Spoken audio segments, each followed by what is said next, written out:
This show is brought to you by listeners and viewers like you. EvanX.com Tesla accessories, our TeslaOwnersOnline.com community, and our Patreon supporters at patreon.com/TeslaOwnersOnline. Hey guys, how are you doing tonight? We're going to do a recap of Battery Day because obviously it's the talk of the town. Apologize if I'm looking a little under the weather. I'm not, and I'm just exhausted from all the renovations I'm doing at home. But you know what? From all the tweeting and the excitement for yesterday, I think I'll probably get my second win tonight. So I want to say hi to our friend Raj, who, lucky bastard, he got himself a golden ticket. Yes, he did. I got a golden ticket. Yes, exactly. So he attended Battery Day and the shareholders meeting. So we're going to let Raj kind of take point on this and just talk about his experience and how things were done. And then we're going to get into a little bit of the details a little bit later on what Tesla actually announced. We'll talk about the battery technology, some of the new cars coming and stuff. So Raj, tell us a little bit about, from actually getting there. I mean, we know you got the golden ticket type of thing. What was the process of standing in line and going through the process? Yeah. So, well, from the get-go, they advised us that, hey, parking is going to be a little nasty because it was an actual building that they own, right? So it was in more of a corporate parking lot per se. So back road off of the back of Cato Road, which is where their service center is, it was right behind there. And I got there a little bit early, so I was able to park in one of their building parking lots, just kind of down the street a little bit, short walk. And just walked over. We waited in line. I got there about 10:30-ish. And while we were waiting in line, it was hot, but they were marked on the ground with like, stand here. And they were patrolling like 6 feet apart.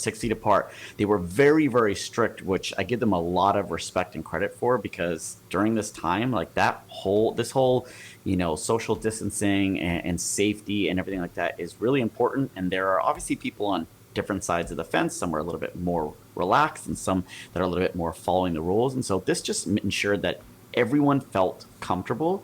And at the same time, they were also trying not to get in trouble with the city. They did let us know that, like, hey, the city is super strict. If they come down here and they don't see this, they're going to shut it down. And part of them, like, getting this to happen was the agreements on, what they could and couldn't do. So, everyone keeping distance, even as we kind of started to congregate together to like start chit-chatting, they separated us apart, handing out water, handing out sunscreen so that we don't burn. Oh, nice. Kind of interesting and nice. And then just like a little bit around, I think it was like around 12-ish, they let us into basically there was a sign they'll let you into. Kind of think of it as the Cybertruck Day, right? And so when Cybertruck launch came in, you came into another area where you had all these booths that you check in on each booth, right? That's where they give you your lanyard. Yes, another one for collection. Oh, cool. Do you still have your Cybertruck one? Because I don't have mine. I have. It's over there. It's hanging behind me. Okay, Mine's at the The lanyard's right there. It's there. And so you checked in, they did a temperature scan on your forehead. They got you all set up, checked you scanned your barcode that they sent you, and then they gave you this lanyard.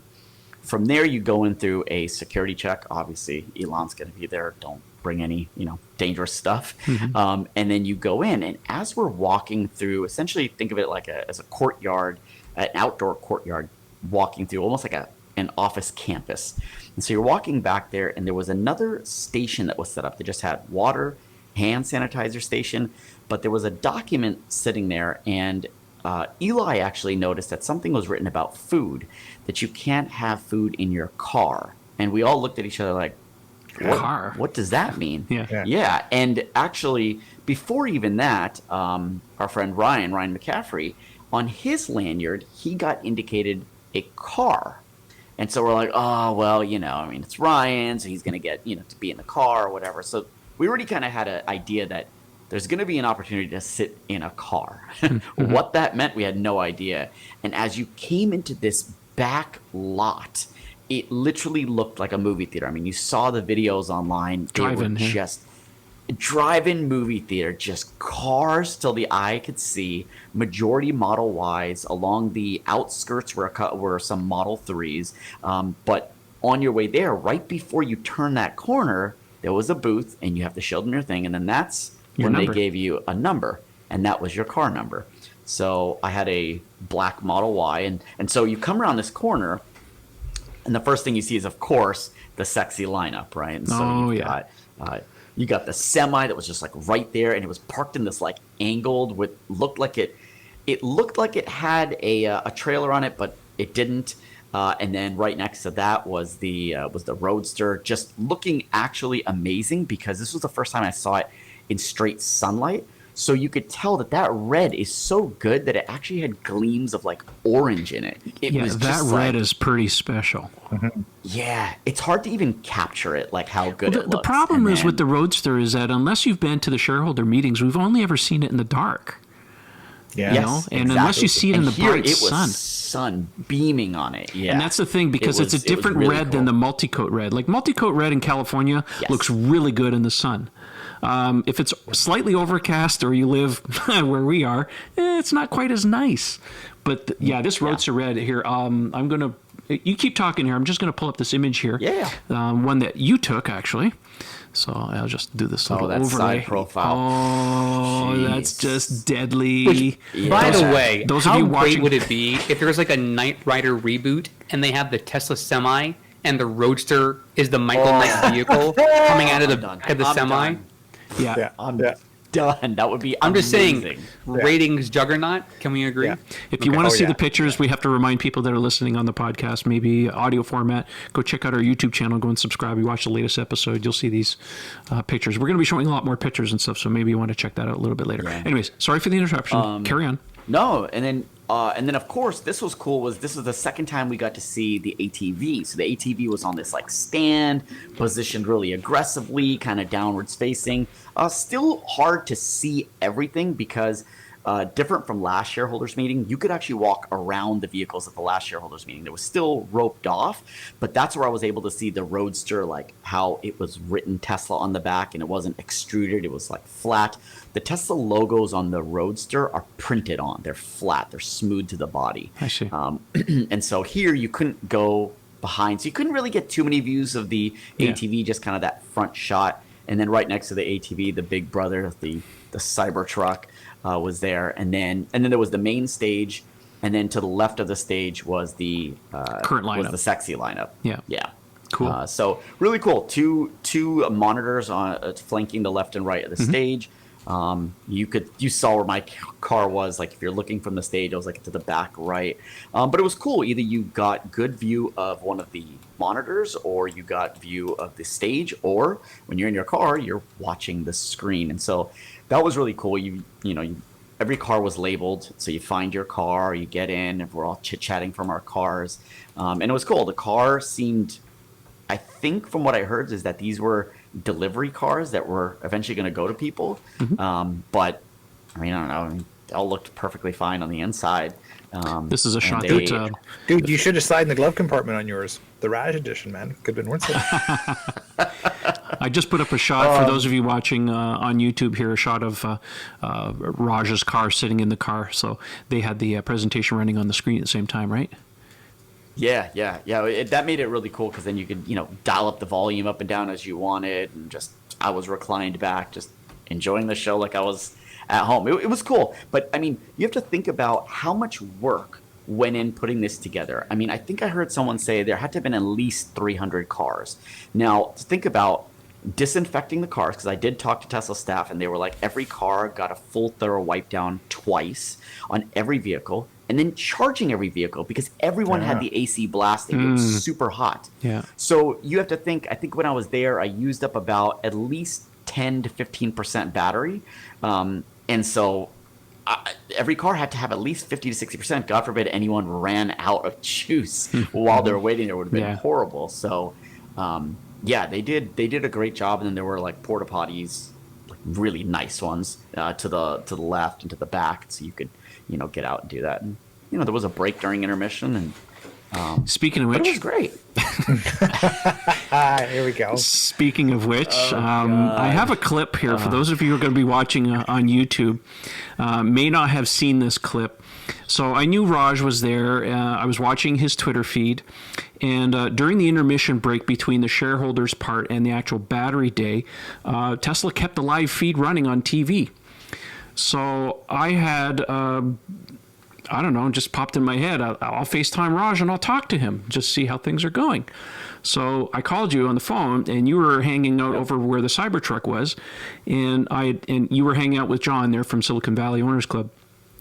Yeah. And I said, Raj, come over to the middle where the white and the red Teslas were in the front, because there's a camera up on the gantry so we can see you on the live feed. And I just wanted you to come up and wave. Well, I'm going to play a clip here. Not only did Raj wave, but this is going to go down in infamy. Watch this clip. Yes, yes, it will. So those of you watching on YouTube, I'm just going to run it down here a little bit. So there's Raj. And he's talking to John, and I was talking to him on the phone. I said, no, turn around, because you didn't know where the camera was. And Raj is holding the phone. That's me. So there's John. He's pointing at the camera, and he's going up there. And I said to Raj, I said, wave for us. So here's Raj, and he decided not only to wave, but there's Raj flossing for the whole world to see. Oh my God, that's epic! That one. So, anyways, I made a little bit of background. I made a GIF of it, and it's on Tenor, so you can use it on Twitter now. Thanks, buddy. A little bit of background was those of us who were there had no idea what you guys at home were seeing. So, I mean, I guess that was for the better. So we didn't do. Not everyone was flossing, but when you called, I was just excited to be like, yeah, look, I'm looking at the Cybertruck, and you're like, well, come to the camera. Well, the only cameras that I could see are the ones that were right in front of the stage, covering obviously Elon and crew, and then there was one on the stage facing back towards the audience. I had no idea that they had a shot of all the cars, and so when you pointed it out, I'm looking everywhere, and all it was a tiny GoPro at the top of the stage. Facing, and so they would just cut to that during the live stream to show that. Earlier on, when we first got there was a drone flying around, so I thought, oh, they'll get it from the drone, those cool shots of all the cars lined up, but I had no idea that was there. Well, buddy, until Trevor. Slow clap for Raj for going down in infamy for flossing in front of the whole world to see. At least we now know. Came to mind. At least we know when he goes to his dentist, and the dentist says, "Have you been flossing?" The answer is yes. Yes. I have the clip to prove it. Exactly. So, anyways, we appreciate it, Raj. You, you made, And luckily, that was a very small window, because literally as soon as that got done, we all got yelled at to get back to our cars. Yeah, exactly. All right, so let's... Yeah, they had... Go ahead. No, that was just going to say, they had very strict rules on like that. Technically, the city didn't want more than 5 people out of their car at a time walking around. So as soon as they said break... Wow. And everyone kind of was like, people looked at each other, and then they came out, and then I could see that one lady walking around going, I got to get on the microphone, let everyone know, get back in. So they did a great job with in relation to that. I'm glad. It was a very unique way of doing it, and kudos to Tesla for doing something awesome that ways. Yeah. Unfortunately, my understanding, of course, is just during the pre-show, I was kind of hoping, I mean, it would have been nice to go, but in some ways I'm like, oh, we didn't get to tour the facility. That's kind of where the cake is, right? Apparently they only did that for the really bigwig investors. So unfortunately, other than maybe Galileo, who snuck in. More power to him, man. Yeah, more power to him for doing that. Anyway, so I thought we'd take a little time and talk about Battery Day in general and what Tesla had announced. Now, of course, there's been speculation going on for months as to what was going on. And, the internet's pretty smart, kind of figured out a lot of things. Some things you had to do a lot of digging and patents to kind of put 2 and 2 together. But by and large, I mean, I did a prediction. I mean, everybody who has a YouTube channel is doing, Battery Day predictions and stuff. And I don't know, I didn't feel like doing one because I had my own ideas and I wasn't really keen on sharing. But I did put out a tweet where I kind of laid out kind of my thoughts very quickly. And I'm glad to see it was pretty close in a lot of ways. So let's talk about this. The big change, I mean, it's really 3 parts, right? It's a new cell. new types of chemistry, well, 4 parts, new types of chemistry, new manufacturing process, and vehicle integration, which is a very different thing. We'll talk about that a little bit later. So I'm going to put up some slides here. I went to Tesla's presentation and I actually pulled out some important slides. So the big goal here, of course, is to get the cost of the cells down. And one way that Tesla has decided to do this is to go to a larger cell. Now, just a little bit of history for those of you who may not be aware. When Tesla first started out, they used commodity 1865, 18650. Some people call them that. Anyways, 1865, 18 millimeter, 65 millimeter tall. Basically laptop cells. That was used for the Roadster and, of course, the S and the X. When they designed the Model 3, they looked at the whole stack and decided what's the optimum battery size at the time for current technology was a 2170 cell. So that's what the Model 3s have, and the Model Y, of course.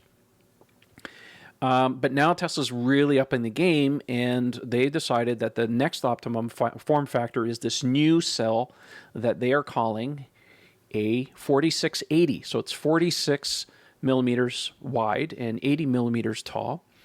And the net result is, because it's a volume increase, 5 times larger. So it has 5 times the energy density at a volume level.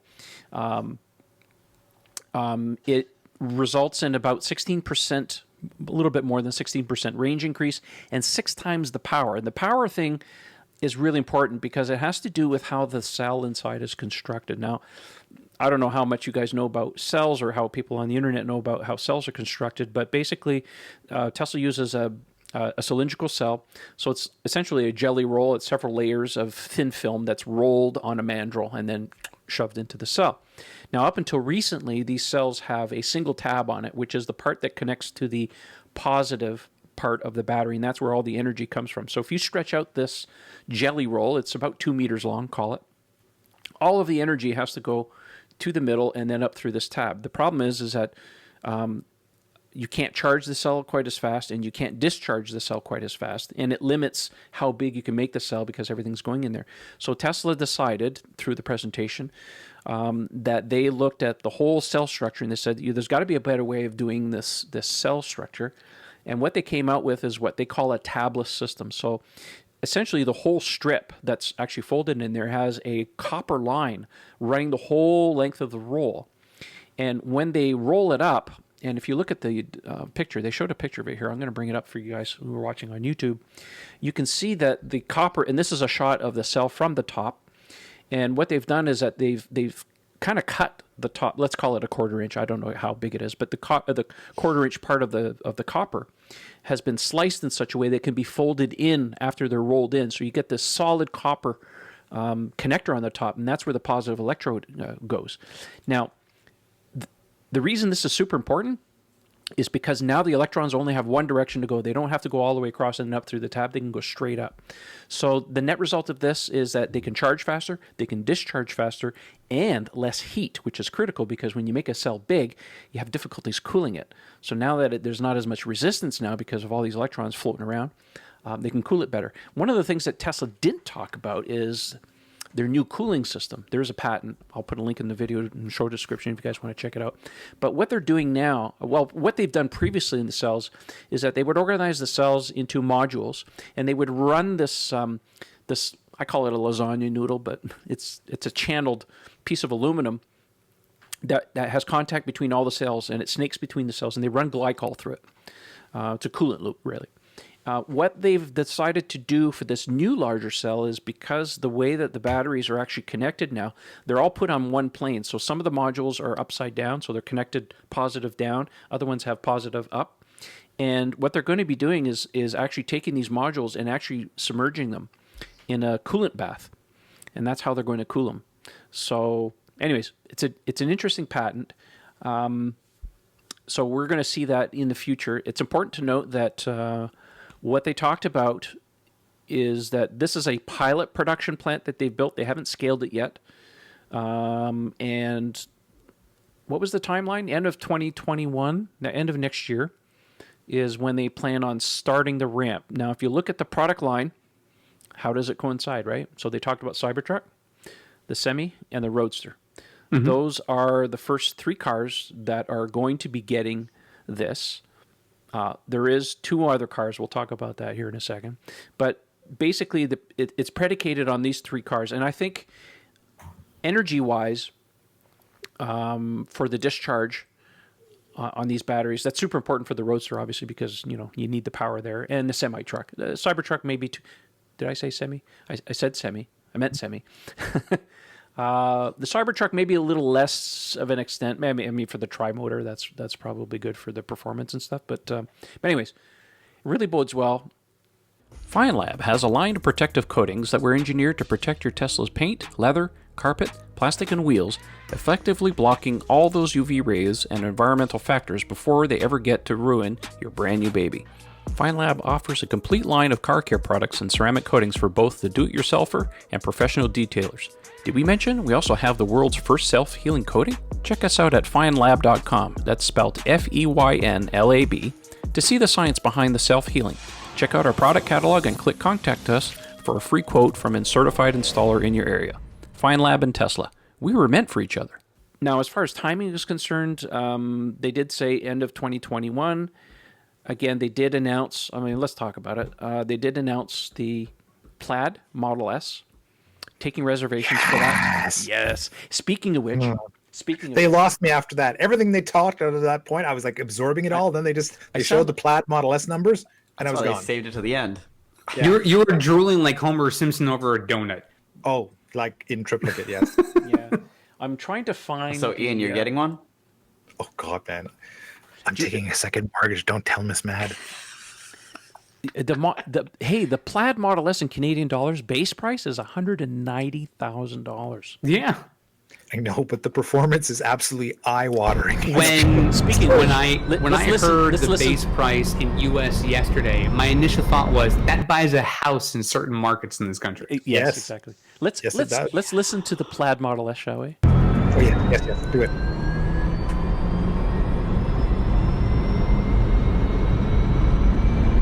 This is riveting radio.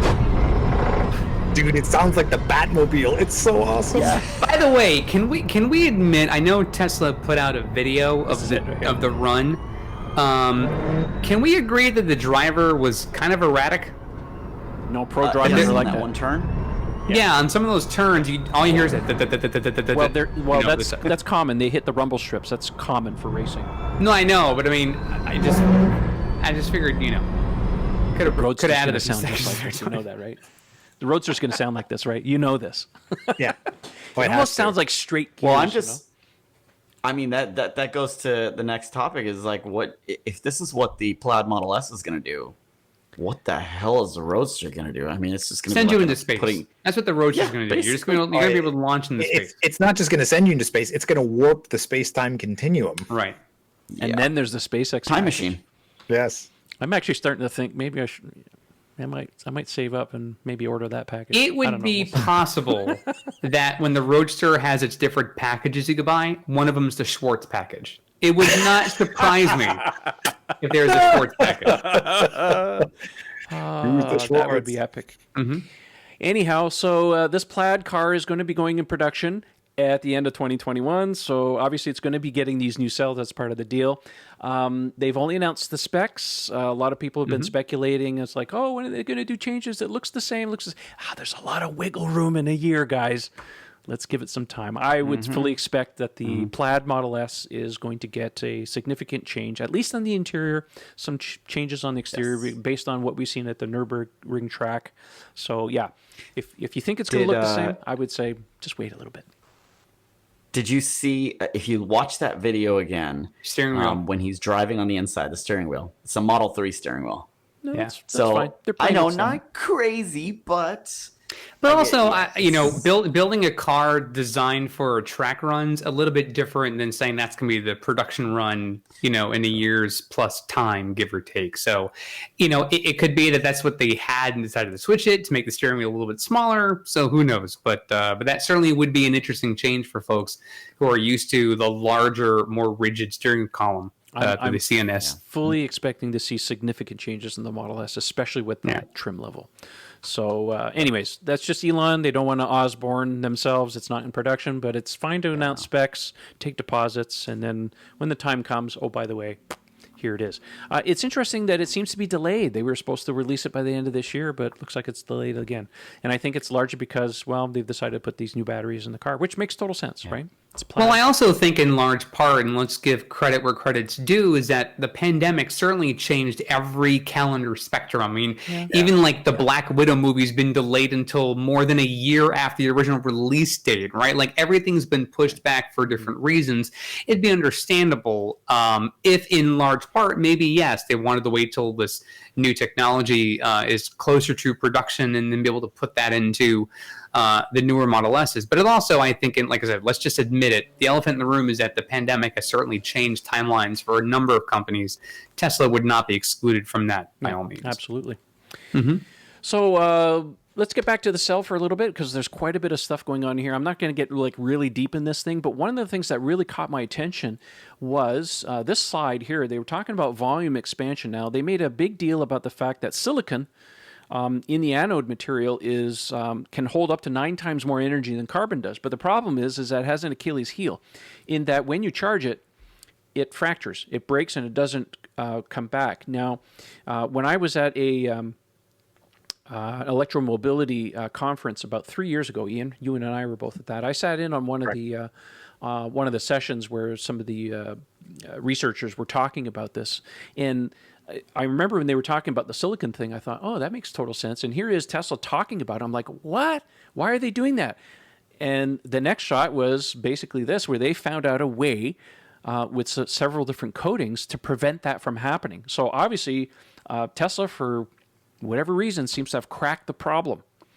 So that really it was very impressive. It doesn't stop there.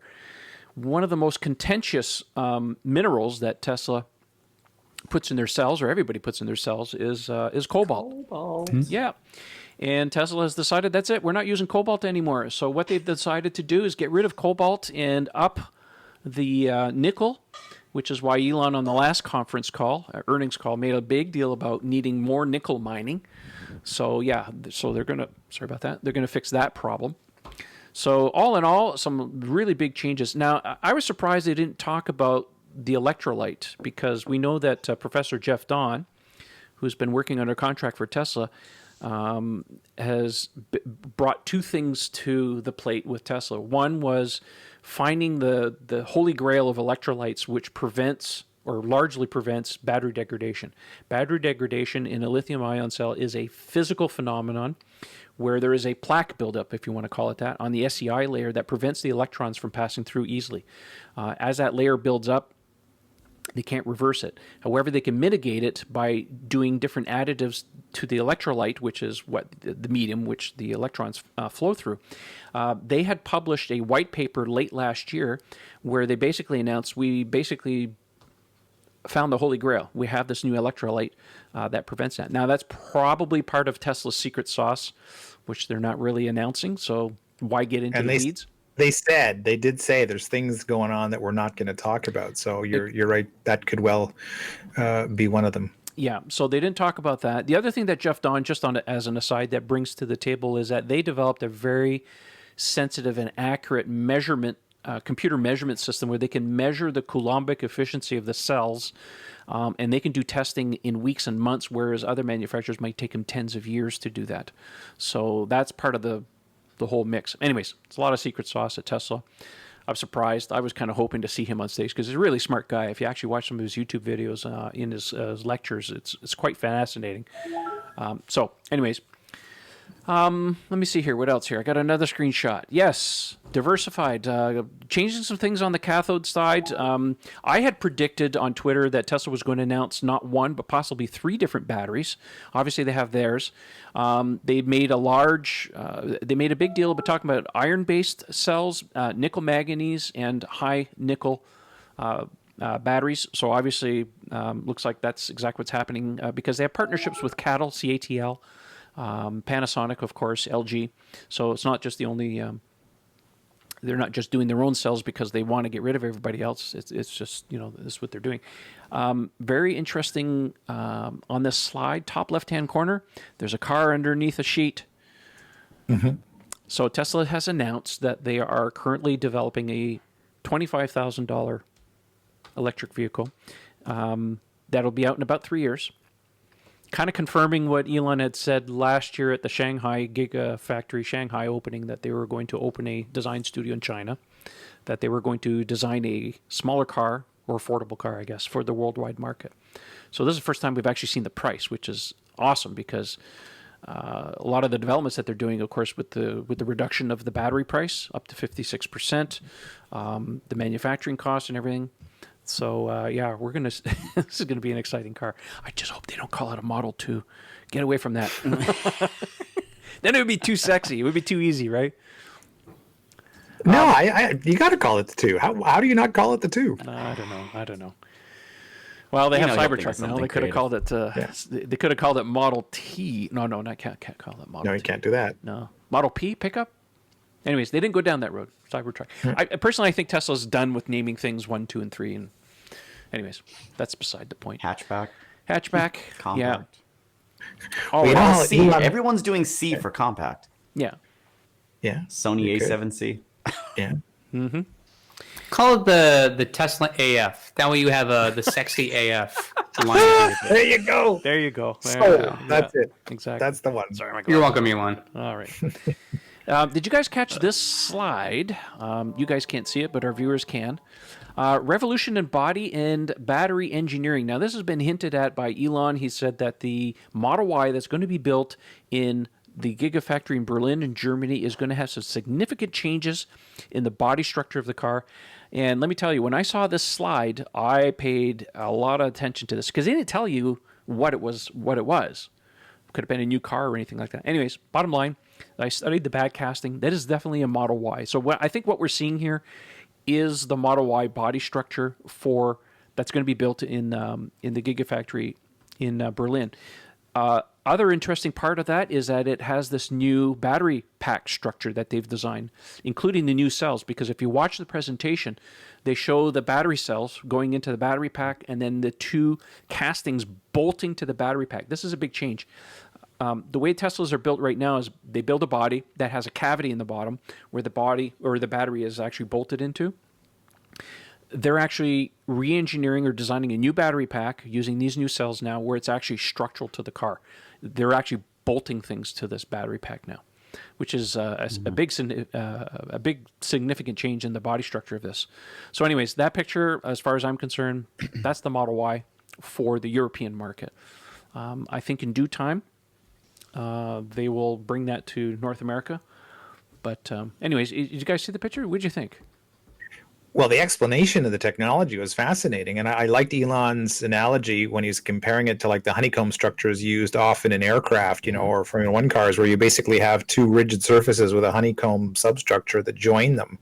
So what they're saying is they're actually going to glue the tops and bottoms of the cells to the top and bottom cover. So if you think about it, you're going to have thousands of these little pillars that'll act like the honeycomb structure, and so you'll have a super, super stiff chassis. Like he was saying, we could cut the top off any of the existing designs, bolt this thing in the bottom, and they would be more rigid than any of our existing cars. That's how strong this is going to be.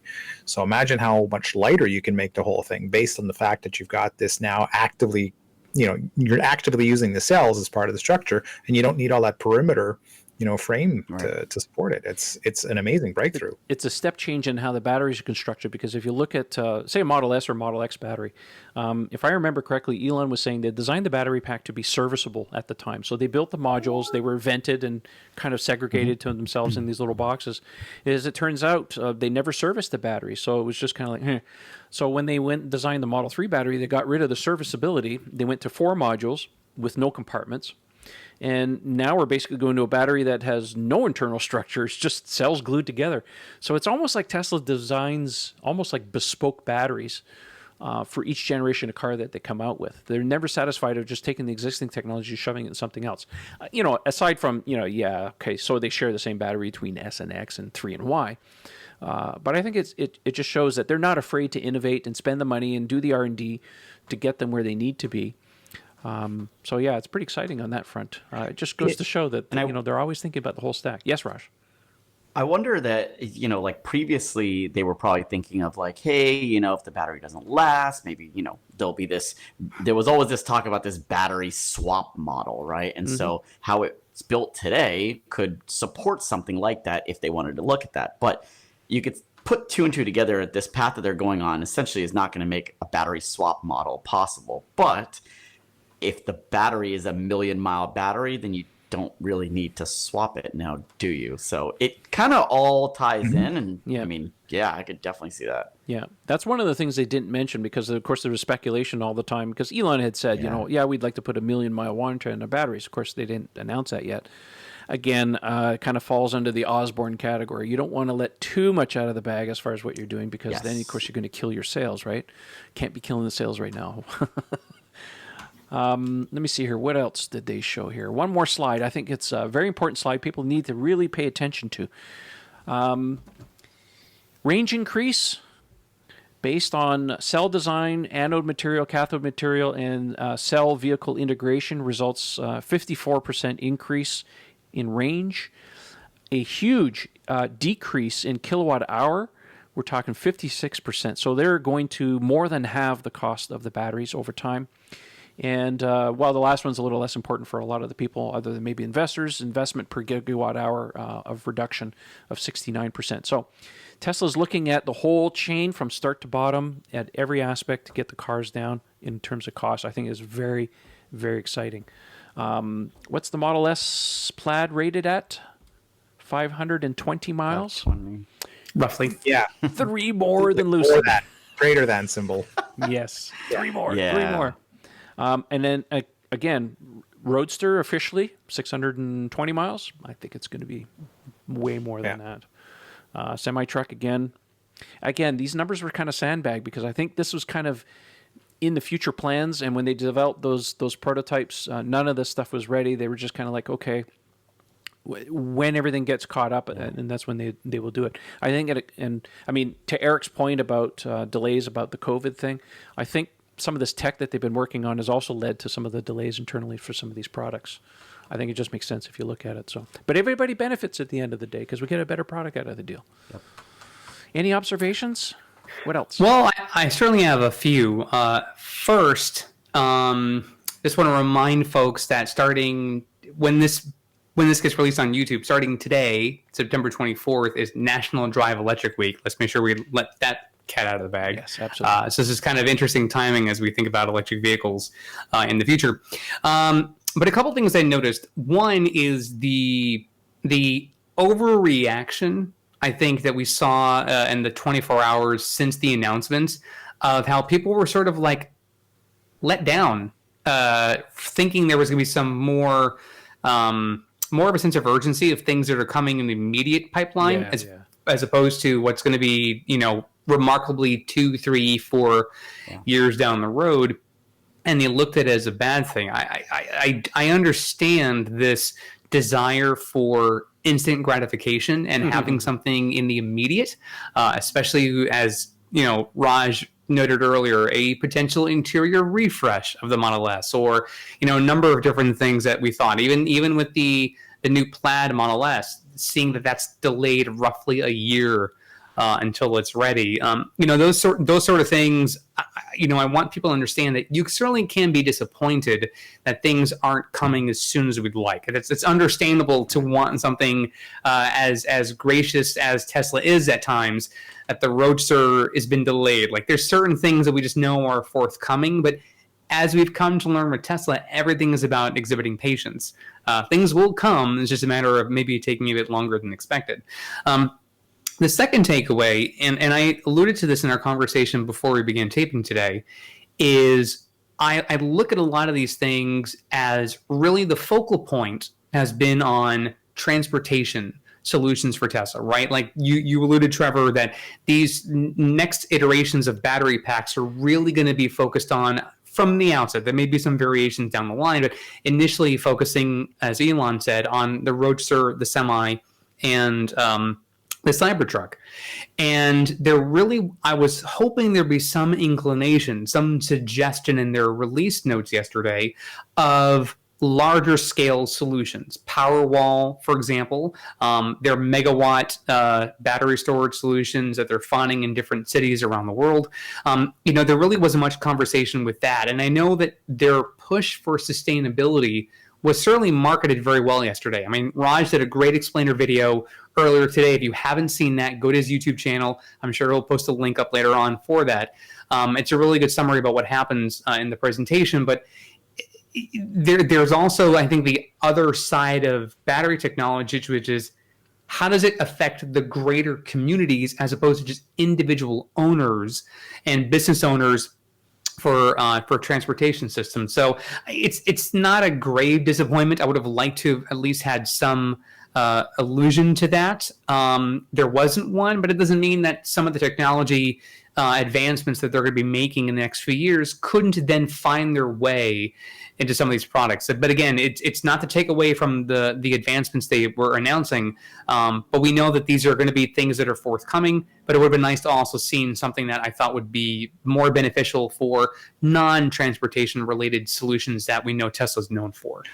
Well, I could be wrong, but I thought, like earlier in the presentation, they sort of were building up to that, and they were talking about the urgent need to speed up cell production. Like, they felt so frustrated that that's been the limiting factor for the entire industry, both when you're talking about transportation and, backup power for renewable energy. And that even was revisited during the Q&A session, because Elon was like, well, we think it's about a 50-50 distribution in terms of what the gigawatt or terawatt requirements are. The transportation sector and the power generation and storage sector are approximately equal in their demands, and they both have to be ramped. So the way it was pitched earlier in the presentation, my takeaway from that was, like, we really need to scale these things and make them much faster and much more efficient to build. And for both sectors, it's important for both in order for us to reach the sustainability on both sides of the equation.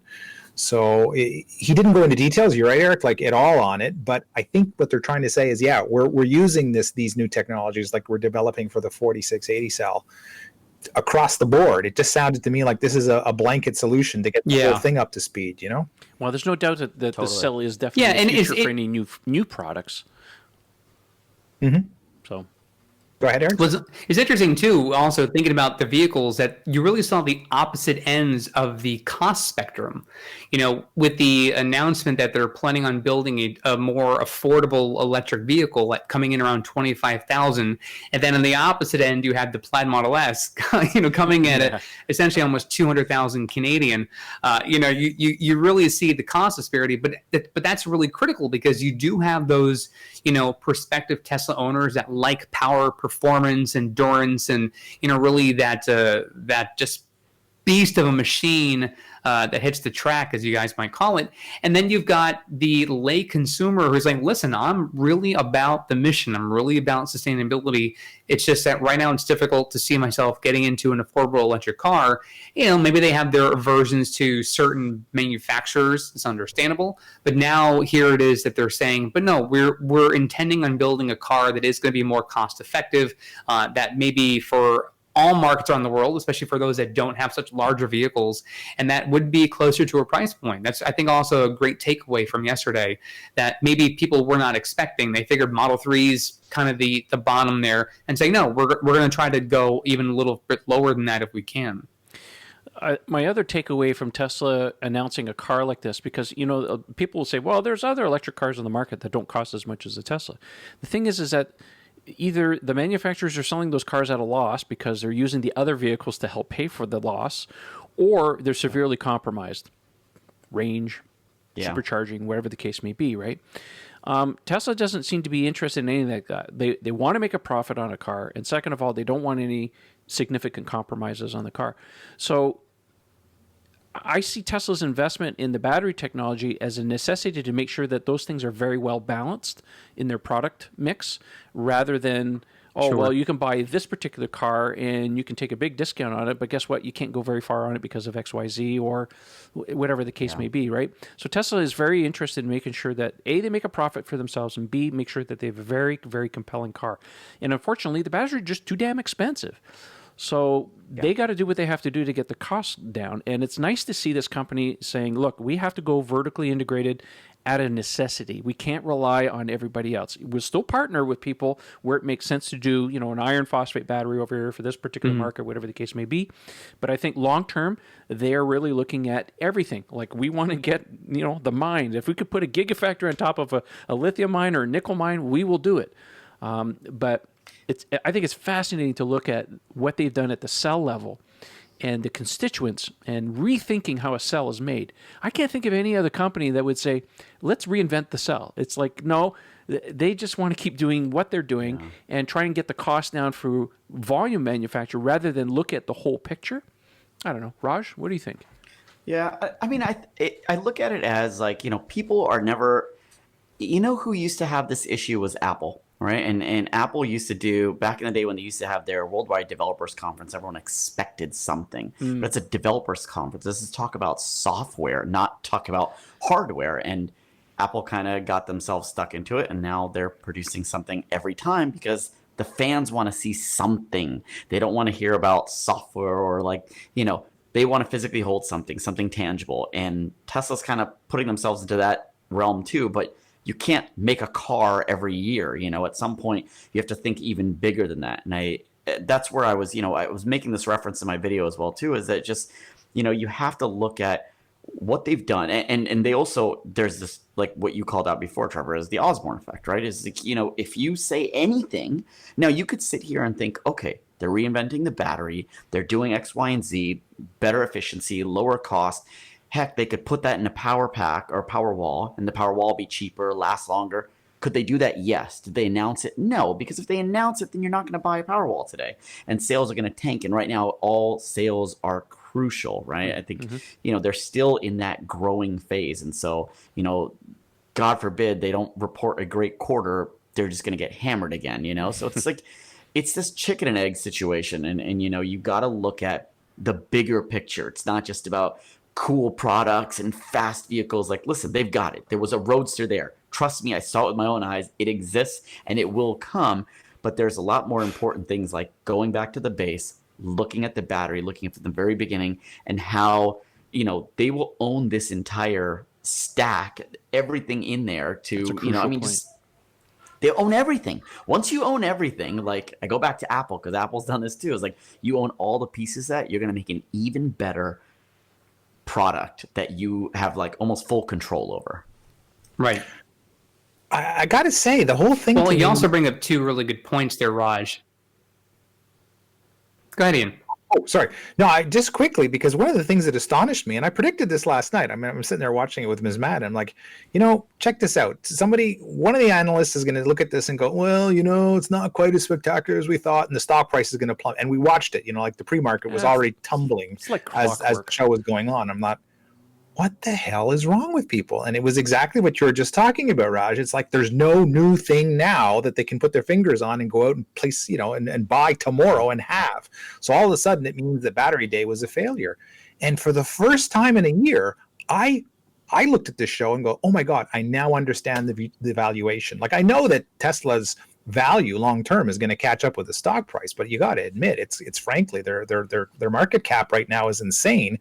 If you look at what their profitability in their order book is right now, but we all know it's going to catch up. It's like I compare it to the kid growing into his shoes that are a little too big, but I saw where those feet are going to grow, man. I mean, this company has got it. They're so far ahead. Like that, just the cell stuff blew my mind. So I walked away thinking, you know what? I'm buying back in. That's what I did this morning. I bought back in. It's like, this is going to happen now. And the rest of the world's going, no. We can't put our fingers on it, so that the company is now worth 20% less. It was a complete disconnect. I couldn't get it. If we talk about the stock price, I mean, this is a fundamental disconnect between the tech sector and Wall Street, because they want to make money today. They can't look at 3 years down the road, right? So when they see something like this, and you're right, we were expecting this, but we got this, we got a future thing. The tank is, the stock is going to tank, but cooler heads will prevail, and once it actually does sink in, it's going to go back up again. You watch. You can set your watch to it. Oh yeah. There are a couple of takeaways I have from all these conversations, and again, I'm notorious on the show for saying I can't stand Wall Street, but let's approach it from at least this perspective. I think Wall Street just needs to learn a couple of things. Number one, is that we're in this very unique environment where companies like Tesla, which there are not a great number of them that are really focused on green energy, that have the prominence of being, like ExxonMobil, like Apple, just these behemoths of companies in Wall Street. And they're really the only name synonymous with green energy, right? Like when we think of batteries and this, movement to sustainability, the first company people think of is Tesla. So when you have a company who is now performing beyond expectations, when there are so many people who are opposed to Tesla's mission, who've been betting the house against Tesla for so long, only to lose money time and again, and see Tesla still remaining strong these 10 years later, it's really an opportunity for them to realize that Tesla's not going anywhere at all anytime soon in any capacity. So stick with it because they're going to be here for a long time. But it also goes to show, I think, the difficulty that Tesla's environment that they're dealing with, which is not just the actual environment we all find ourselves in. It's the political landscape, it's the cost landscape, it's the Wall Street landscape, where they're trying to do something that really hasn't been done before to this scale. And it's not a thing you can snap your fingers and there's the product in your hand. Everything is evolutionary when it comes to this company. So whatever ideas they've had, it's literally they're building from the ground up. They're building the factories themselves. They're building the materials themselves. As Raj has pointed out, they're now taking the Apple-minded approach of just bringing all the production facilities in-house. Because if you control the entire production line from start to finish, then you have a lot of control, and you're bringing your capex down by doing that.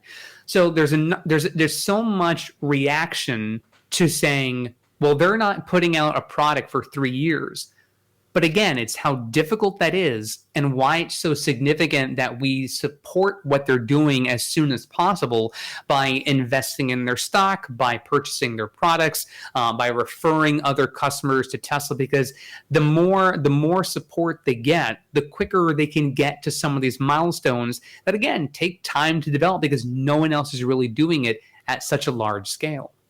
It's important to remember that even though we're saying 3 years out, that's for volume production. I mean, they are going to start limited ramp-up production late next year. So right. They are working on this as fast as they can. But to get to the levels that they need to be, it's going to take about 3 years. So just keep that in mind. I know we've been floating around here with 3 years. I thought you said 2021. So the other thing is like when you think about the competition, whoever's out there competing, but they're just trying to catch up to the vehicle and the specs of the vehicle, right?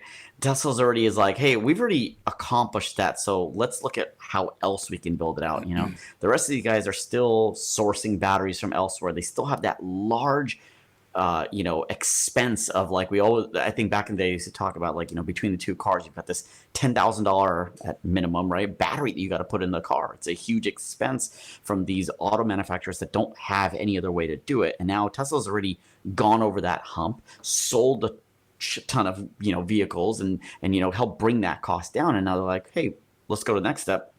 Let's make the batteries ourselves. Let's make the packs ourselves. So it's just leaps and bounds ahead of everyone. They're racing to the finish line. They're just paving the way on this. And we pull ourselves back outside of Tesla, outside of electric vehicles, outside of pull it all the way back to what are we doing this for? Is for climate change and sustainability. And this is what's going to drive that forward. They are the ones converting the most people. Right now, you hold up an Android phone and people still call it an iPhone. There's a future where people are going to be like, oh, you drive a Tesla, as in that's an EV. It's a Tesla, right? Like Tesla's becoming that brand. They're Yeah, that's it. They have immense brand recognition, especially among the younger people. And that's why it's important that, it's why it's important we support Rivian, why we support Lucid, why we support the legacy automakers who are trying to convert Volkswagen, Honda, Toyota, all the others, and why we need to fight hard like hell in states like Michigan to not just shut everyone out now that Tesla's gotten in the door because, of whatever legalities are involved in that. Ideally, it's about making sure that across this country and around the world that we're making it easier and easier to become electrified owners, whether it's putting a solar roof on your house in something like the Sunshine State, we shouldn't have utilities dictate how that works. We shouldn't have a lot of the legacy automakers fight through hell and high water in various states so that they can maintain control of having dealerships so that there is no direct sale to customers because they don't want to lose their power grab on the market. There's so many things that are happening beyond the scale of Tesla itself, and it has its own battles for sure. We see that in the public sphere by and large, and even if it's sometimes people just going after Elon directly, right? There's enough combatants out there just fighting Tesla. But again, it's really even supporting those non-Tesla companies that are vying for a share of that space because they're as critical as anything, giving customers the opportunity to be able to grab a share of that ownership of sustainability because they want to do their part too, even if they're never on the same page and the same scale as advanced as Tesla is today. Totally. Speaking of the competition, to be a fly on the wall in the conference rooms watching that presentation. Can you imagine? Well, it's fun. It's fun to see. I mean, like, look, when Lucid made their announcement, I mean, I was really impressed. They did an amazing job. The vehicle looks great. They put out, like, they didn't just meet what the world has today. They went up to, like, what's the best? How far can we push it, given that we don't have a car today, right? And so I was really impressed with what Lucid did. And it was just kind of like, hey, edge it on, like, whoa, Tesla, you see this. Now, I'm sure Tesla's sitting on stuff even greater than what they've shown right now. But it's just like, that's just that healthy, friendly competition. Listen, if the Lucid is the right vehicle for you, get it. It's a beautiful vehicle. You know, if the Rivian is the truck for you because you don't want some crazy Cybertruck, get it, right? Like, that still goes back. Like, what's great is, like, there's really good companies doing it. There was one who wasn't doing a good job, and they're going to disappear. But there are good companies that are doing this and really pushing this forward. So, you know, I think in the EV space, we're seeing a lot of really good innovation from the startups. The normal incumbents that have been in the industry for a long time. I mean, you know, right now it's been a lot of talk. I mean, I literally watched difficult.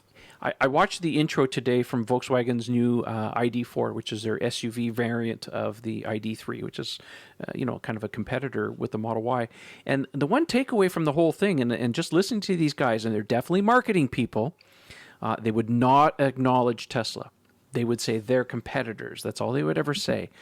And it was interesting because here we are, they're announcing a car that's going to be happening, going into production next year, and they couldn't tell us what the price was. They basically said, well, it's going to have about this range, and they can't tell us, I mean, because there was a lot of questions, how many we're going to bring into the country. And they said, well, we've talked to Germany, we've asked Germany, we put our hands up, that's what they said, we want as many as we can, and basically we don't have any answers at this point. So they don't seem to have any kind of volume production kind of allocations at this point. I think they're going to be in a very long, drawn-out ramp. Tesla was, I mean, a miracle of all miracles, been able to get to have 500,000 cars inside of a year. But it just seems to be, it's like, I don't know what the holdup is. It must be the battery thing for those guys, because they know how to make cars. Cars are like a given thing. Motors, okay, yeah, they can farm that out. I think the battery thing is the biggest thing that's really holding those battery guys throws back. everyone off. Yeah. Well, you know, it wouldn't surprise me if Tesla becomes the primary supplier of batteries to the rest of the industry within the next 5 years. You know what? I know that's an easy bridge to cross and assume. But here's the thing: the Tesla is saying we can't get there alone. We can't make enough batteries for ourselves. So if they can't make enough batteries for themselves, how are they going to supply the market? Right. I mean, it's a great market that you get into, make a lot of money. But if they can't make enough of their own, because, I mean, one of the other things, too, is people have been saying, you know, why doesn't Tesla advertise?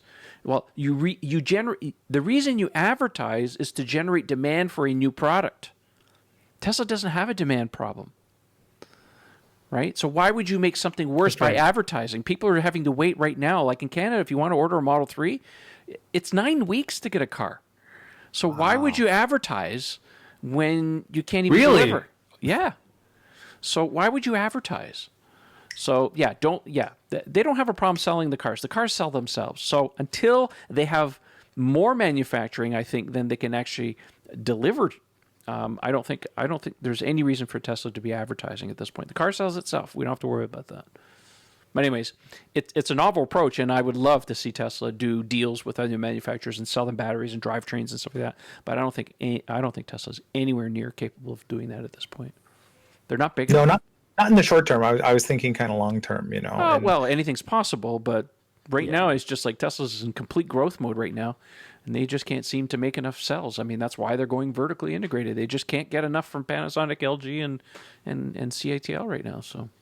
But it's funny thing is, it's like I was thinking, well, we just need to build more factories and more suppliers get needed. But when we saw the scope of the problem, like to be able to replace the world automotive fleet and how many, terawatts you need to do that, I was kind of like, if you don't have this super high speed production system that these new cells enable, I don't know how you're going to get there. I mean, it just was. It was really exciting and a little discouraging at the same time. It's like, oh my God, this has to happen in order for us to solve this. We only got like 10 years left. I also think back to the IPCC report that came out a few years ago about the timeline we're under to get to basically, like, we're already on this track for a certain centigrade change in our climate. And the thing is, reports have come out since then from climate Scientologists and many others. Climate scientists. Yes, climatologists. I had both terms in my head at the same time. When there's report after report saying we've basically already now plateaued beyond a certain number, like we're now ahead of where we thought we would be at the time. So it's like, even when I think of these volume production, I'm going to add a caveat, volume production timelines for 3 years from now, I wonder how bad will things be 3 years from now that everything Tesla is doing, if we don't see other companies have the same sort of dramatic, really mass critical response, is whatever Tesla is doing too late to do anything significant enough to basically mirror those numbers they had in the presentation yesterday. I mean, we don't want to be alarmist by any stretch, but I mean, look what 2020 is. We've seen, just in terms of climate, in terms of the number of hurricanes and tropical systems, the wildfires that unfortunately affected our friends out west, the extreme heat wave that hit the southwest and the western part of the United States, the Arctic melts, the glacier break. I mean, we're just seeing cataclysmic events occurring this year, and that's been set in motion from years ago. And I wonder, just as a thought experiment, is whenever Tesla finally checks off the boxes in their timeline, is it too late to really make a significant impact? I hope I'm wrong, but it does give me some concerns if they're the only one in the game really doing it that way. You make a good point, because Tesla's made a pretty good, over the last few years, they said we can't do this alone. But the thing is that nobody seems to be picking up the slack. Mm-hmm. They seem to be the only ones actually actively doing anything, and they give a damn, but they can't. They only have limited funds, and they have limited resources and limited time. They can't possibly do it all themselves. Now, if you look at the automotive market, as much as we like to take a look at Tesla, as an overall whole, they're a technology company, they're an energy company, they happen to make cars too, but the bottom line here is that because buying habits are changing and there's a larger demand for EVs now, and because everybody else is dragging their heels, when those people are ready to buy a car and they go to the dealer and say, I want this car, and it's not even ready because they don't have the product, what other choice are they going to buy? They're going to buy a Tesla.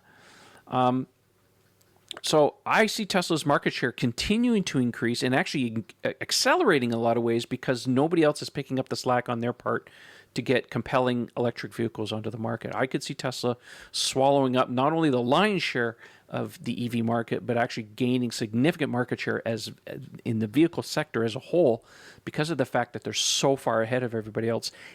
Like, the old saying, right, of Wayne Gretzky, I always skate where the puck is going, or where it's going to be, I should say. Right. So I think that Tesla is really looking at that long term. It's like, okay, we want to be out here. Elon's favorite catchphrase, the machine that builds the machine. How many times did he say that during the presentation? He sees the factory and everything that Tesla's doing as a product. It's not just the products they make, it's the actual process that they've developed to actually make these cars. And I'm telling you, if Elon had unlimited resources and unlimited money, he would move a lot quicker. But It's just not physically possible. But we've also seen, to your point, Trevor, have with every new gigafactory they've assembled, how much more efficient they're able to not only build the factory but get it running into production. Right? With every new factory, they're learning how to configure the lines, what machines to use, the order to set them up, where we need to have people, where automation should set in.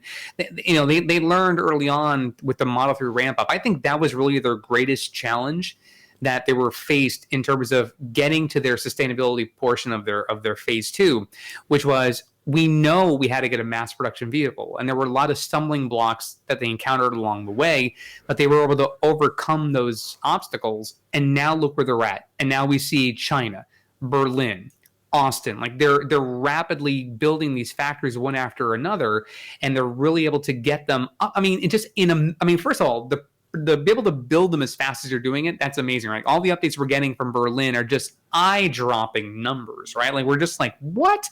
But even with what they did in China, just how fast they went from groundbreaking to building their first car. So they're getting more efficient at doing that. But again, it's really to the larger point of, they're the only one really doing it. And for them to do it as well as they are now, I mean, we know that they're prone to missing deadlines that Elon sort of sets. I think their soft deadlines are probably written in pencil, not permanent marker. But can you even think? I was actually thinking this while we were discussing this tonight. I can't recall a time where a planned product didn't make it. They might have said, "Hey, we're announcing this." Oh yeah, they never canceled anything. Right. I mean, timelines shift. Yeah. But I've never known them to produce a failed product. So it's good to know that when they're discussing these things, it's going to happen. It's just a matter of when. And we know Elon time is a famous phrase we like to toss around here from time to time. But it's imperative to understand that there are certain things that they may have a very detailed timeline they've established in their company. Imagine like making a Visio chart and you're trying to plan every single step. Step 4, which is 9 months from now, let's say, something could happen in step 3 that delays step 4 by a few weeks, and you see that trickle effect. But eventually they get to the finish line and they do produce the product. Building a car is very hard. Apple started a project in 2014 called Project Titan, which is to build an electric vehicle. Never happened. They spent a lot of money, and they abandoned the project. Dyson spent $2 billion, built one prototype. Right. No go-to-market strategy. So, I have to give a lot of credit to the ones that are actually building factories and are actually going to succeed. The Lucids and the Rivians at this point. Even Faraday Future made a big splash back in 2016 when they came out of stealth mode. Where are they today? Financial difficulties like you wouldn't believe. They don't even have a factory that's up and running at this point. That's the one company I fear that's just going to completely fail and go under because they just screwed a lot of stuff up. Let's not mention Nikola Motors, right? That's just another, and that's a different thing altogether. That's just not even about. Yeah. Won't even. But the ironic thing I look at too with the EV industry as a whole is they're basically Silicon Valley on wheels. Yep. You're gonna have a lot of startups that just don't make it. I mean, it's good to see that companies like Ford recognize there's value in Rivian and said we're gonna work together in tandem. We're gonna give you money to basically help work with us in building a better product for those who want to get trucks that are electric. It's not every idea works out, and we know that. We know that the percentage of companies that succeed that are startups it's really a shot in the dark. It really is a needle in the haystack when you think about the number of companies. But when you do it, when you've got public support, when you've got private support, financial support, in both cases, you have a chance of doing something. And ideally, all these companies just need to have that support. You can design all the renderings you want, but until it becomes a physical product that you can touch and drive and experience, it's all just talk. It's just vapor. And that's why, going back to my point before about really seeing all the competition come up, it is both this kind of tug of war between the companies all pushing each other to become better. If the Plaid Model S has better specs than Lucid's recently announced vehicle, well, it's good for both companies. It's not a tit for tat, like, haha, now we're better than you. You want that push, because then people now see two manufacturers that have these stats on cars, and they think to themselves, I can't think of a Hemi that performs that way. I can't think of my Cobra from way back then, my Shelby Cobra that could, like, you just start thinking about, man, these electric cars really can output some performance. So it's good to see that it's not just a single name you associate with all these things. It's really, again, widespread support. And, I'd like to see more companies produce solar roof solutions or Powerwall style battery storage for homeowners. And, what if you live in a condo or an apartment? What options are available for you? Maybe Tesla makes something, maybe it's somebody else. So there's a lot of room for this. But I'm glad that also Elon, from the long time ago, said we're going to make some of our patents out for the public to use, because we know that this technology, these solutions, these advancements are no good just to us. We need everyone to accept it and go with it and try to make a product that they believe is the best thing for humanity. Not to change the subject, but you just mentioned superchargers. I think just rough back of the napkin math calculations on this new cell, I'm expecting to see superchargers go up to about 1 megawatt. That would not surprise me. Really? Mm-hmm. Probably. And also, they're going to start building stations to support Cybertruck spacing. Semi-truck. They're supposed to be megawatt. So No, but I'm saying, but the supercharging stations, like now, the stalls will be. Well, they're building one. They're going to build some for Cybertruck. Raj, what's the one just outside of LA? 200 stalls. It's huge. It's going to be no. Where is it? Wait, is it 200? No. It can't be 200. Yeah. It's got. I thought it was like 50 or 60. No, they're announcing another one. There's going to be like 200 stalls. It was triple digit. It was big. Yeah. I was huge. What? Really? Yeah. Oh, no. So I think that sign was misread. That Really? sign says coming to the LA metro area. That could 200s. mean that they're in total. Multiple. Okay. Yeah. Okay. A 200 station lot would be insane in the membrane. Just like, Which, by the way, I want to give a quick shout out to Governor Gavin Newsom of California, who today in a press conference announced that they're trying to, in 15 years, basically cease all sales of ICE cars. in California. In California. I know, yes, in California. But if there's one thing I've always been infatuated by with California is, and this is not a political statement, but just how forward-thinking they are as a state, looking at the landscape of the country and saying, we know we have to do better. When they had their smog issues, which LA was known for its smog, now you never see those two words associated together. Only recently with the wildfires that people say, like, so this is what it was like for LA, right? Like now they've had this advancement in clean thanks to CARB. But which, by the way, if you have not seen, I'm sorry, Who Killed the Electric Car, you'll understand the history of CARB in California and how much of a scandal it's been sometimes. But nonetheless, I digress. But no, it's really important to see that there's those leaders in office really thinking we have to really push the envelope to do what's right for our global environment. And if California is any example, the wildfires this year, let that be known, we have to do better to curb our climate change contributions. Speaking of wildfires, how are things down in your way? Because it was pretty bad there. I saw some really epic photos there from the San Francisco area there, Raj. I mean, I know you're in San Jose, but yeah, no, the entire area was bad.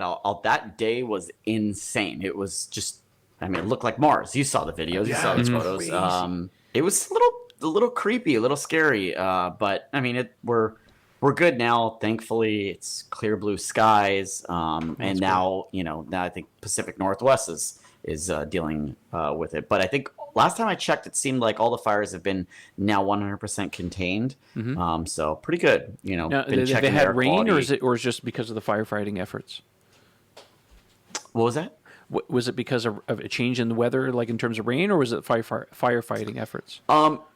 So it was definitely no rain. So I think it was just, firefighting efforts, a cool down in temperature, not as windy. So all of that just kind of helps. Okay. Last year it was the rain. The rain saved it. I just can't imagine living in a condition where you have to deal with wildfires every single year. I just can't fathom that. It's part of it is we know that every year Well, you California have hurricanes, so it's well, we have I mean, winter. first of all, give the Cal Fire team props, Yeah. bravado, just really good support there. If you can support them, please do. But there's really a few things at play. Number one, it's hard. I mean, California every year is known for doing controlled burns. They have to across the state, but it's just become harder and harder every single year. And what we thought was a record year last year, the numbers were blown out of the water this year. I think in the top 10 fires in California, I think 4 of them, maybe 5, but 4 of the top 10 wildfires in terms of total areas burned or acreage burned was this year alone. So it's getting worse. And, the extreme heat we saw this year did not help. The drier winters where they're not getting a lot of snow caps in the mountains that then come down to sort of moisten the landscape in spring and summer. That's been less for a number of years. So there's a number of different conditions that have led to this. But it's, but when you have such dry areas and you get a lightning strike, all of a sudden now it just burns. And it's also interesting because I think of it too, like population density. A lot of people are building homes, like here where I live in Florida. We're known for coastal communities, both on the west coast and east coast of Florida. Well, if sea level change is causing the oceans to rise, then all of a sudden those homes are really in dire conditions in the next 20, 30 years. We're seeing in South Miami, king tide's happening around this time of the year. So on a sunny day, king tide hit. We had a full moon recently here in South Florida, and the streets are flooded in the daytime on a sunny day. Right, we're seeing more people build homes where there are wildfires naturally occurring. So it's interesting that we want to live in certain localities, but then we're also prone to such dangers where we're choosing to live. So I'm not certainly blaming anyone. It's just that's the state of things. Like nature is going to find its way to always control everything. It's the strongest force there is, and we're trying to fight it, but it's really hard. But all we can hope for every year is that everyone is safe, heeds the warnings when they're asked to evacuate, does so. The loss of life is never a good thing. But yeah, it's a combination of so many factors all kind of heating together at one time, and it's frightening. And I know from afar. I mean, I have friends and family who live out in California, and it's hard being here, observing that from afar, and knowing there's nothing I can really do to help that. And that's just, I mean, it's like Blade Runner. You know what I mean? Like it's just that's the sight you see when California is known for its picturesque landscape. So, yeah. God, we were craving those blue skies, though. I can imagine. Tell you. And it made it even worse that it's like, hey, it's COVID, so you're spending a lot of time inside, but at least you kind of get outside for a little bit of exercise. Like, oh no, now don't go for a walk, don't go outside because it's super unhealthy air. Well, not only that, most homes there don't have like AC. There's no central air conditioning system, so it's blazing hot. You've got the bad air outside. You can't cool down your house really. And normally you would just by opening a window, but you can't because the air the air quality. And unless you have a Model S or Model X, you don't have bioweapon defense mode. I know. Our friend Bonnie did that. She was trying to take out her dogs, and she was saying that I'm just going to put them in the car and put the bio mode on. Raj did a video on your air filters, the HEPA filters. Right now, they act. I mean, it's funny too because listen, just not. I mean. That's not the first thing on my mind to do an air filter test when our air quality goes to shit. So I always get crap for it. Like, well, you should test it when it's at 150. Like, listen, when it's at 150, I'm inside. I've got a mask on. Like, I'm not outside trying to film in like Blade Runner-esque, weather. But in any case, when I tested it this time, air quality was at least 10 outside. But every time I've tested it, it's been 10 or higher. And you go inside, it drops it down to 1. I mean, and it just smells really good. So, I mean... I've been really impressed with them. I know. I think Trevor, you put some HEPA filters in yours. I just changed mine. I was starting to get the smell. My car is literally. What's today? September 23rd when we're taping. 23rd. 24th. Tomorrow is my 1-year anniversary with my car. Hey! Happy birthday at last! Wow, happy birthday, 3 at last. Yes, literally tomorrow. I won't be doing a video. It'll be great when you own it for 3 years, and it literally will be three at last. Three at last, exactly. Yeah. So yeah, no, I just Yeah, I had to change the air filters. It was just one of those things. I was like, I was starting to get the smell a little bit, and I figured, okay, what am I going to do? Do I buy the Tesla ones, or do I take a chance and buy these HEPA ones? And I was actually quite thoroughly impressed with them. Not very expensive, and they go in fairly easy, other than the fact that the bolt is in the worst place possible. Tesla engineers, God. Did you see that? Did you see that magnet piece that I had? No, unfortunately, I have to apologize. I didn't watch your video. No worries. You'll get a view tonight. This guy He flossed for you, Trevor. Come on. Yeah. What the hell? Oh my! I didn't ask for that. He did that by himself. I just asked for. I watched the video and I haven't even changed my filter since I've owned my car.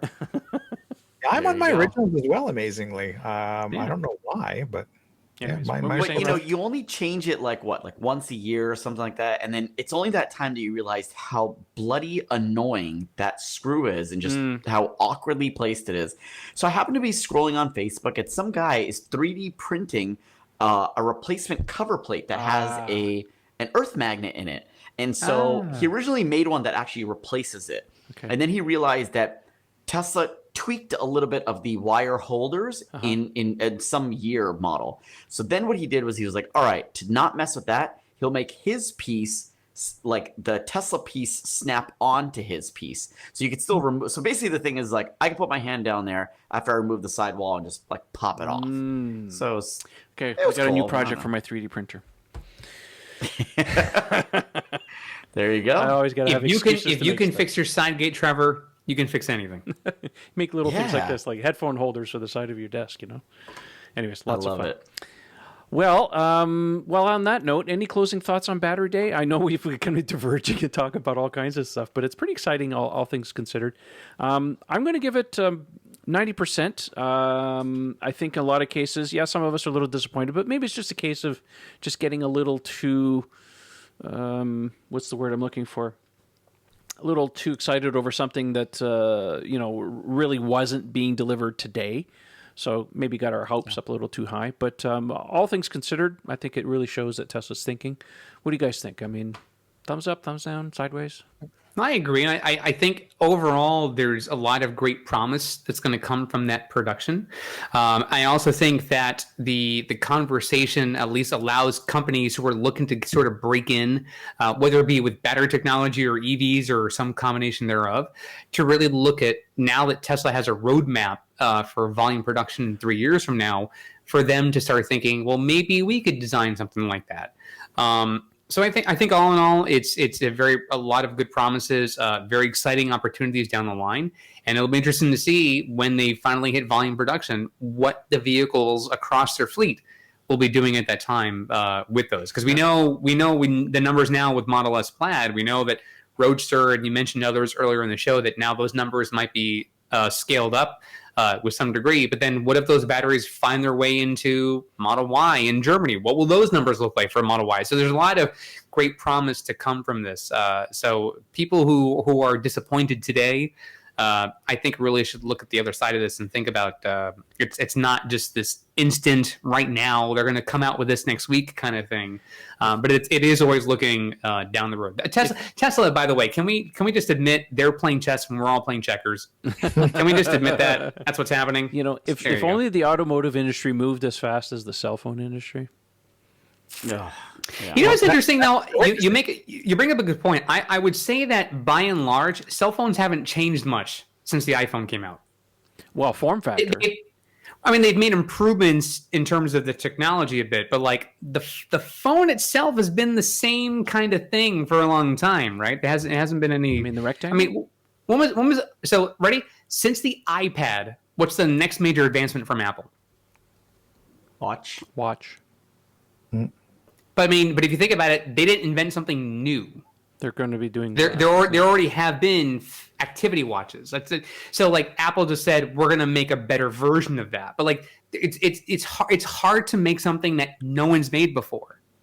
That's brand spanking new. Right now, we're just reinventing what's already there. Well, I think if we're going to be the cell phone podcast here, but the advancement in cell phones is all about computational photography now. That's all it's about, really. Yeah. Oh, and 120 hertz screens. Whatever. Anyways, Waiting let's for not that talk about cell phones. That's not why we're here.